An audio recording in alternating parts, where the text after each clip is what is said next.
жақсы. Енді балалар, кәне, мен қазір 3 топқа 3 сиқырлы таяқшалар бар, әртүрлі пішіндер бар, сонымен жұмыс жасаймыз. Бірінші топ маған келеді де, мынау сиқырлы таяқшалардан бері қарай келе қойыңдар 4-еу, бері қарай келе қойыңдар кәне 4-еу. Мына жерге маған кеме жасайды. Қазір тұрады ішінде тұрымдар 4-еу. Мына жерге осы сиқырлы таяқшалардан кеме жасайды. Екінші топ орындарынан тұрады кәне. Екінші топ маған мынау пішіндерден мына жерге үй жасайды. Келе қоймайға мына жерге үй жасаймыз.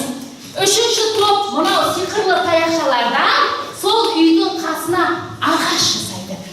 Олар мына жерге келе қойыңдар. Ал қазір баста деген кезде бастаймыз, пока бастамаймыз, сәлем бала.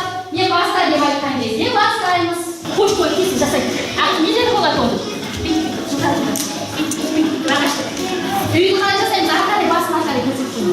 Былай қарай қойыңдар да, былай. Кеме ал.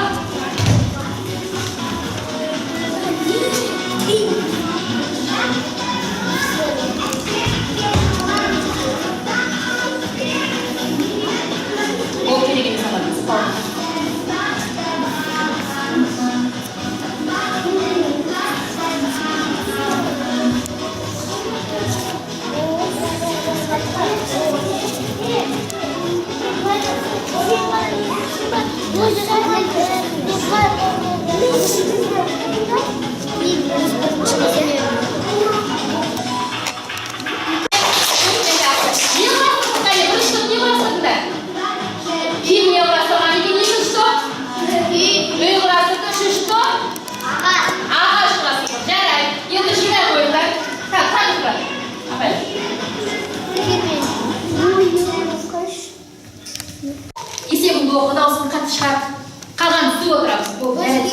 Бөшкеде 40 литр су бар еді. Гүлдерді суғарғаннан кейін бөшкеде 10 литр су қалды.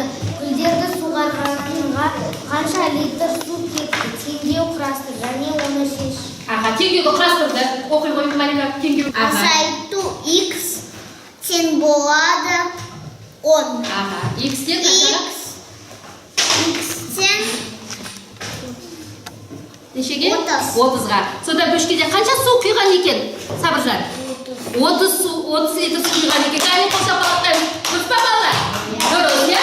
Ильяс неше кәмпит жеді? Өте жақсы. Ал теңдеуін оқып береді маған Рамазан Аспан. 7 адамды X-тен 5. X-тен 7 адамды 5. X-тен 2.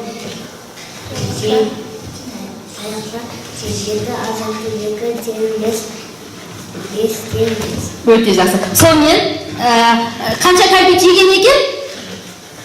Қанша кәмпит жеген екен? 5 кәмпит жеппеген бала? Неше кәмпит жеді? 2 кәмпит жеген екен. Өте жақсы. Кәне балалар қол